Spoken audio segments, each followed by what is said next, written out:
you come into the tree. They strung up a man. They say strange things have happened. Welcome, ladies and gentlemen, to the No Name Cinema Society. It's episode 20. And there you can hear in the background the hanging tree from Mockingjay Part 1. Hello, my name is Jonathan Betzler. I'm one of your three hosts for tonight for the discussion for the whole night of the No Name Cinema Society, which starts with a discussion of the biggest hit in the country right now, the final installment of The Hunger Games, The Hunger Games Mockingjay Part 2, the fourth film in the series. And coming to the hanging tree with me tonight are my two cohorts. Davie Joe, who raced all the way from Atlanta to get... Are you in Charlotte right now, I assume? That's right. Started the day in Atlanta, now he's in Charlotte. Welcome. J Money, New York, New York. That's How right. are you, my man? I'm well. How are you? Good, good, good. And in case you haven't noticed, you can see our little insignias here. Some big news for the No Name Cinema Society. These two boys are finally on Twitter. You can see their little handles there. Their handles are a little more branded than mine, but I was on Twitter to begin with, so you know. JB, you wanted me to watch this. Comic Buzz just followed me. At Comic Buzz. How you doing, man? If you're watching, thank you very Comic much. Buzz, hello. There you go. He's not following me, so I mean, like, I don't care then. Well, No, I'm just kidding. mean... Comic Buzz, where's the love? I need some love. That's how JP gets followers. He passive aggressively pushes them into following. That's a secret of Twitter. Speaking of Twitter, I just wanted to give a shout out to those people that have been watching over the course of this is our 20th episode. If you've seen previous episodes, then you might recognize this apartment. I'm back in New York, and I'm going to be here for the next 2 months. I sort of hinted that I would be here. My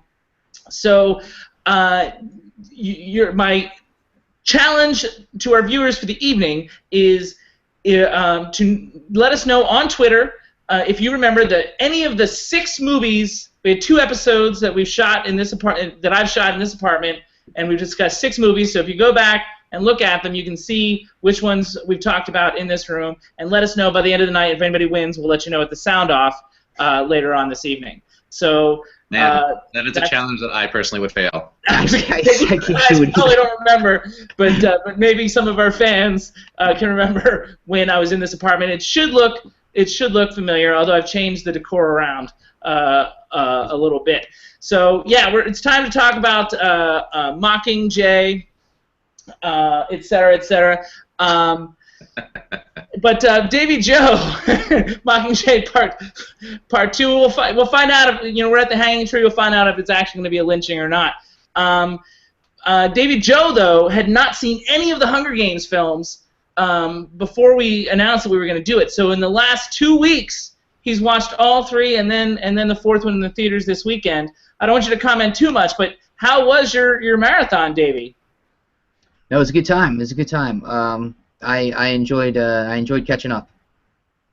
Did you actually thoroughly enjoy catching up? Well, I liked the first one, and then I liked the second one maybe a little bit less, and then I liked the next one maybe a little bit less. Oh, spoilers!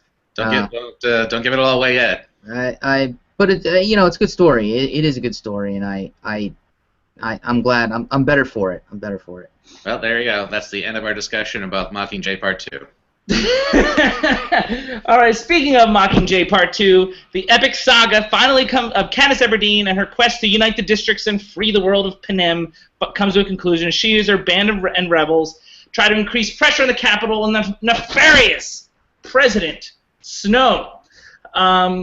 So that's the summary of Mockingjay Part 2. It's actually just a summary of like everything, but it's the best I could come up with for Mockingjay Part 2, which leads me to opening thoughts. Davie's already cracked the lid open, so let's start with him. Davie, opening thoughts on Mockingjay Part 2. Okay, so there are aspects of this movie that I really like, but the problems that I have with it are pretty big, and they kind of weigh it down for me. I don't think I can go so far as to say that it was a good movie. It was okay.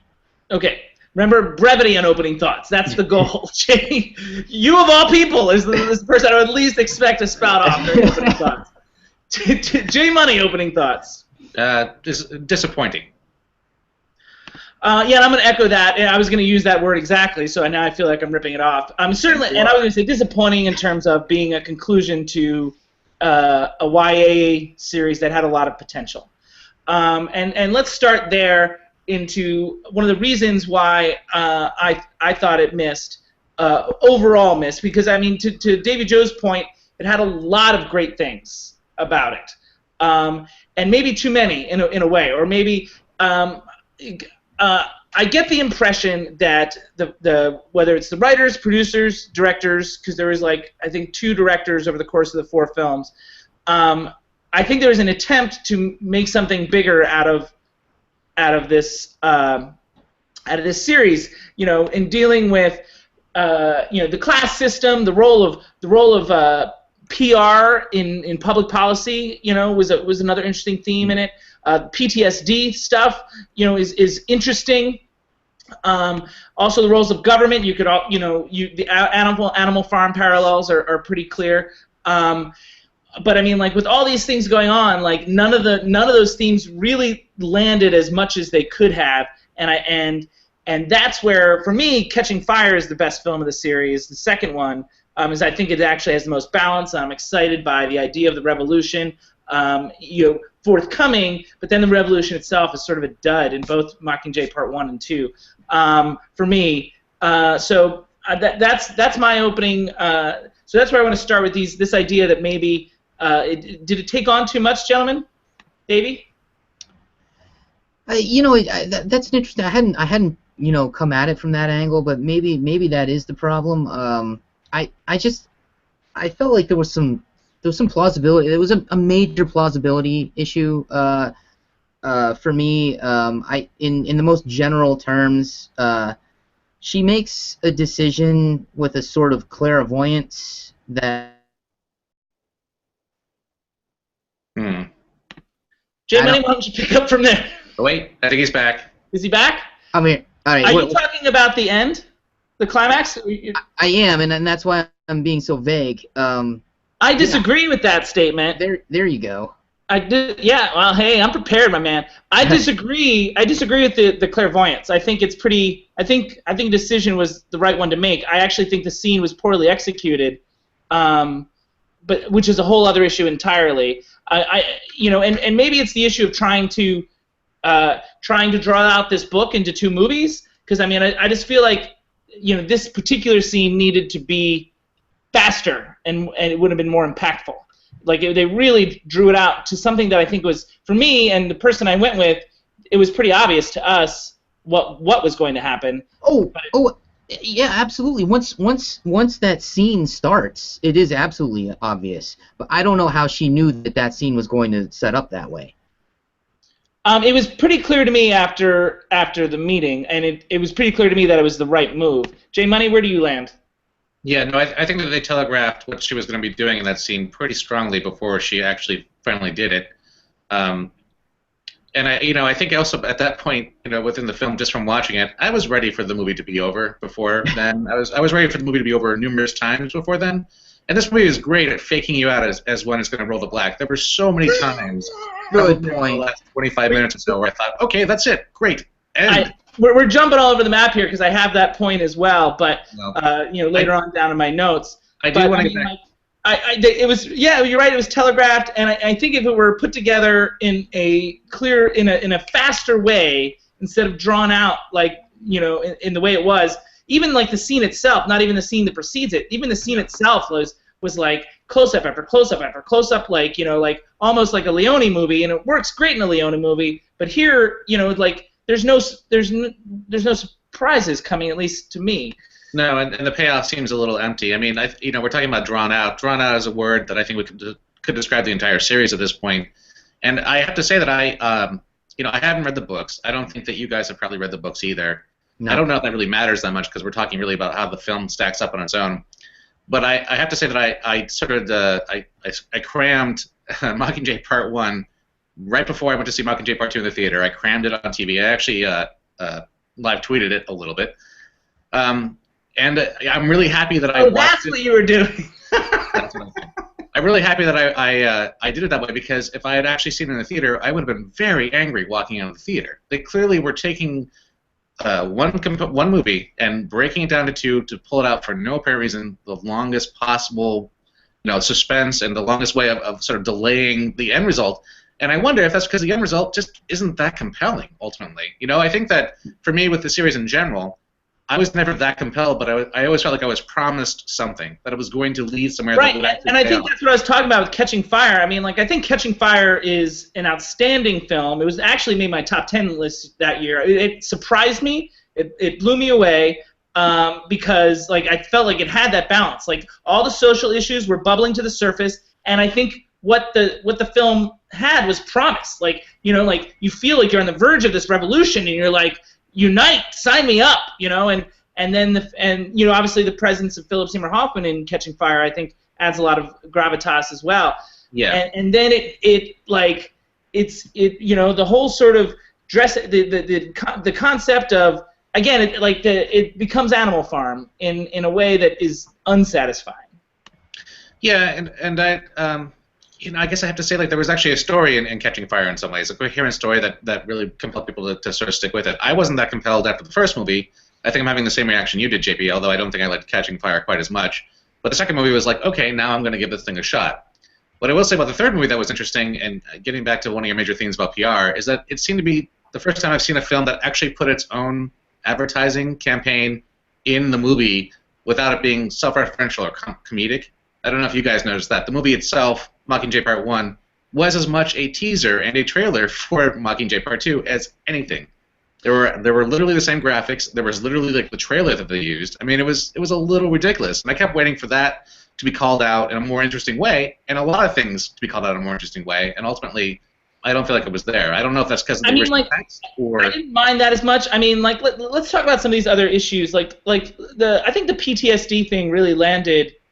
No. Let me say, it started to land. For example, the first 10 minutes or so, I thought were really affecting. The opening image was, got my heart right into it, And I did not rewatch Mockingjay Part 1 because I didn't love that film, but I mean, as soon as that opening image came in, and I mean, I don't know if I would give it away. It's the opening image, but I was in it, And then you see PSH, and I almost wanted to cry for reasons not related to the film, but that was really interesting and an interesting tactic. I wanted her to overcome it more, and maybe that's not realistic, but I mean, in this thing, you've got this heroine, and I want her to accomplish it, or overcome it, or deal with it more in a way that I feel like Josh Hutcherson's character actually dealt with it better.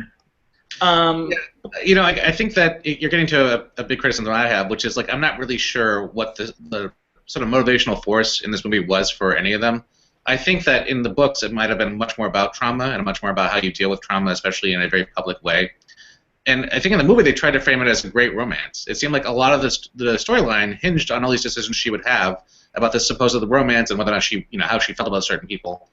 And you could, that's fine if they want to try to change it around to be a little bit more, I don't know, acceptable or easier to handle with audiences. But at the end of the day, there was almost no chemistry between her and either of the guys, either of the supposed romance leads that she had. So by the end of the whole process, I was kind of, questioning what the point of any of it. Well, I mean, it's funny because, the whole one of the thoughts that I had, I wasn't going to talk about it, but you brought it up, is I do feel like the love story by the fourth movie is total side stuff. You know what I mean? I think it was bigger in the book somehow, and I think as the series went on, the filmmakers felt less and less like they wanted to make a YA movie. You know what I mean? And the love story gets minimized to the point where it's pretty much just a sideline. And almost dead weight. There's this one scene that PETA has with Gail that is just what that they talk about it and then okay, we're done. We're there's no real drama here. Yeah, no, I mean I would agree with that in the sense that I feel like they never managed to actually show there being any romantic connection between them. But at the same time, almost every plot decision in this movie is based on how she's going to react, how Katniss is going to react to PETA, and how she's trying to help PETA. So. on one hand, it's like everything about this movie is about them surviving some sort of traumatic situation. Well, I almost buy that in the sense, like, it's a theme I've dealt with my own work, the idea of the need to be needed. And I think that was the connection that I bought between PETA and Katniss in the second film, in particular, the film that I liked. Mm-hmm. And again, I feel like we're harping on the negative. There's some good things going. I mean, like I said, we've talked a little bit about the PTSD thing. There's some good things, and I'm glad that they tried these ideas. It just felt too much in the soup, for me. Let's quickly talk about some of the action sequences in this film, which were ultimately disappointing for me, and I feel like the best one the best one from a filmmaking point of view, from an action point of view, didn't make any sense. Like, who the hell were those mutts? Right. And what were they doing in there? This whole series, there's never been monsters like this. You know what I mean? Like, and why are they working for the Capitol? Like, it didn't make any sense. And I didn't rewatch Mockingjay Part 1, but I don't think that they were in that. No, they were not. Or any reference to them or anything like that. And it seems totally against everything that every other hurdle that they went against was much more organic than that. There's a better word than organic, but realistic in a sense. Realistic. I mean, this was like a supernatural element that was introduced into a movie that was not really supernatural. It was, supposedly an alternate future, perhaps, but it certainly wasn't about some mad scientist. Although, having said that, there were plenty of times where they got into somewhat supernatural elements with the things that they were fighting in the forest. I mean, there was some connection to that, but I totally agree with you, JB. It felt like it was completely out of the blue, and it didn't really feel connected to the rest of the way that the action had happened up until that point. So let Davey chat. What do you think? Well, it felt lazy to me. When they lay out the obstacles and they show all the pods that they were going to have to navigate, I was thinking it was going to be kind of interesting. There was going to be some kind of strategy, maneuvering. Yes. And I just it never paid off. Yeah, I absolutely agree. Yeah, me too. Wow, we're on a roll with the agreement. So let me lay this one down on you guys and see if you agree. And this is an overall series issue that I never really fully complained about until now because I thought it would eventually pay off. I'm not sure that Panem is ever fully realized. We talk about something in script writing called a wholeness of world, and I feel like I'm only getting details about Panem as we go along. Like we only up until this film we were never really inside the Capitol that much to really recognize anything. Yeah. And so it was hard to feel it was hard to feel the urgency of the revolution when not really understanding this world. Yeah. JB, as a filmmaker, I have a question for you that ties in exactly to this. Would you have been opposed to just a kind of a blatant exposition, guy standing at a map, kind of explaining the uprising? I'd be very opposed to that. Because I just think that something that said, kind of under the guise of some kind of strategy. I don't know. It would have been nice to kind of get a feel for the geography and which territories. There's ways to do that without holding your audience's hand. You know what I mean? Admiral Akbar showing you how we're gonna blow up the Death Star, that kind of thing. Okay, all right. I see what you're saying. Not necessarily a non-diegetic narrator coming on the screen is no. Introduce you to the world of Panem. No. For me, I think getting to what you guys are saying, there was an issue with scale. There was such a talk about this incredible, powerful force, and then there was a suggestion that they really, that they were in charge of a very large area of land. In fact, there was a part in this movie specifically that really threw me off in the beginning, which is when people are gathered to watch, President Snow making a speech about how they all have to band together and do what they need to do to make this place survive. They cut between a couple different places to show that there are different districts watching. One district is sunny in the afternoon. One district is at night and raining. And I'm thinking are these places across the world? And I mean one thing I do know is each district is a trade district. There's a mining district, there's a farming district, I did get that, which seems awfully simple, but but I want to know how far apart they actually are, because I kept trying to figure out how strong of a reach this sort of totalitarian government had, because all we ever saw was one city. And then when they actually went into the city, we didn't see anyone in the city. It was actually a pretty empty city. So they kept talking and promising about all this power. And at the end of the day, the whole, one of the strongest and most pivotal scenes happens at somebody's mansion, which doesn't really seem like it jives quite as well with the idea of this totalitarian power that's in control of a supposedly, huge area of land.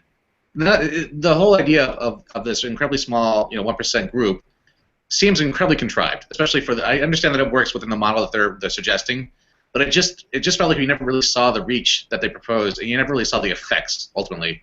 All you saw was the difference. That's it. I mean, it's a subtle thing, but by the end of it felt like okay, the first one, the second one, was okay. By the third one, I'm feeling I'm not, especially because by the third one, it affected the world of Pan Am a little more. By the first and second one was more about the games themselves, or at least right. The first 1.5 of them, or 1 3/4, I should say. So right. So it didn't feel necessary. But once it became about a revolution of a world, I don't know, like is it a country, is it a world? I have no idea. Right. And so once it became about that, it became absolutely necessary. And the other thing I was thinking about to maybe make it more interesting is if we never left Katniss. And it's something we've talked about it a little bit, on the show, especially in our Vertigo conversation. We talked about limited perspective, and film noir does a really good job with it. And the concept being like you never leave your hero, so you see and experience all that they experience. Okay. And that almost would have made it okay to sort of discover Pan Am as she does. Like, we never left District 12, and then as we go along and become famous, we're just experiencing the districts one by one. And getting a sense of the world, like that would have been one way to handle it, and an interesting way. But they were all pretty much grey-washed. I mean, they were all pretty much the same sort of downtrodden, universes, and they were all. I mean, I guess for me, I had a weird disconnect between the opulence on one hand that seemed kind of high tech and also low tech, and then the poor people, which were like Westerners. It was a very Joss Whedon almost way of handling the universe, which it just felt like a weird jive to me. It didn't really quite make sense. But let's get back to Katniss for a second, because honestly, we're running out of time. But we have 5 seconds left. But go ahead. No, I was going to say, I mean, we should pull out some good things. And to me, the one thing that makes the series work, and the one thing that makes the movie work in general, is Jennifer Lawrence's performance. Well, it's funny because my next topic, if I had time, was going to be performances in general. Like I feel like across the board, there's some really great actors. 3 Oscar winners in this series overall. Yeah. Several Oscar nominees. I feel like overall, from top to bottom throughout the series, I think the performances are really, really strong. And yeah, you're right about JLaw. I wasn't going to mention her as much. Maybe because it's almost too obvious, but obviously Julianne here. And the one I wanted to talk about, and not to, you give me a PXR image. Will that work, I wonder? Oh, I don't think so. That's unfortunate. It's not going to work.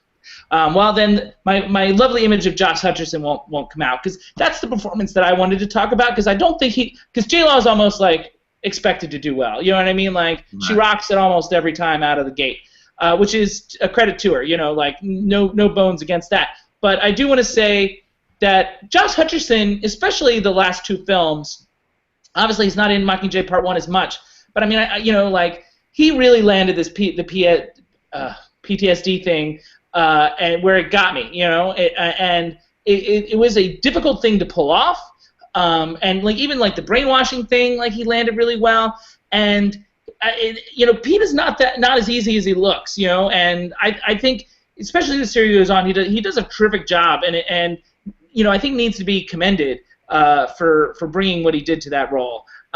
So that I want a little love for Josh Hutcherson. All right, I mean, I think that we saw him grow as an actor throughout the series. I think he was a weird casting choice to begin with. I don't know if it really worked by the end of it either, frankly. Again, I don't feel like there was in terms of his look, because I think the performance hits. I don't know. I guess I feel like, yeah. I mean, I think that you're right about the way that he reacted with trauma.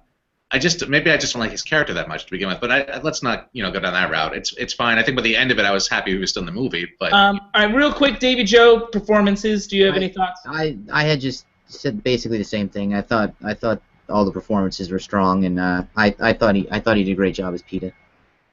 So before we go, I have 2 connections to this series that I wanted to share with you guys. Okay. One of which is, I don't want to reveal who, but my very first girlfriend is in Catching Fire. Whoa. And I can reveal it to you guys off camera if you want, but you probably don't. So and also very recently, when I was in New York in September, I worked with this lady. I don't know if you can, if you guys, Davey Joe might have an easier time of recognizing her since he just watched all the films. Nope. This is Mags. If you remember Oh, Mags. yeah. This is Lynn Cohen, who played Mags in this series. And she and I just worked together on a short film in mid-September in upstate New York, and that's a little bit of us there. So that's my Hunger Games connections that I thought I would share with you guys. Davey, how's Twitter looking? Any questions from anybody on Twitter or Facebook? No. And that's a negative. The system works. All right, so let's see. Next, I still don't have that next the graphic, do I, J Money? No, well, you put it on, it sound off anyway. I usually put it off at the end of this one too. But regardless, I will put on. I will tell you that we weren't going to do it. We weren't going to do we have one show left in the year, and we weren't going to do it. But Davey Joe rearranged his whole schedule so that we could do it. Our next current film is going to be Star Wars: The Force Awakens. We go back to another sequel, if you will, or a reboot, whatever you want to call it. But that's going to be our next film for discussion on December 21st, either at 8 or 8:30 Eastern. We'll talk about. I've talked to these guys about that. But yeah, so that's Star Wars: Force Awakens. But coming up next in about 5 minutes, at probably 8:32 Eastern at this point, we might not make 8:30, is going to be our Indie Spotlight. Jonathan Glazer's film Under the Skin. That's up for discussion next, right here tonight on No Name Cinema Society. So we'll see you in just a few minutes. Check back to Twitter and Facebook for the link. Bye-bye. Bye.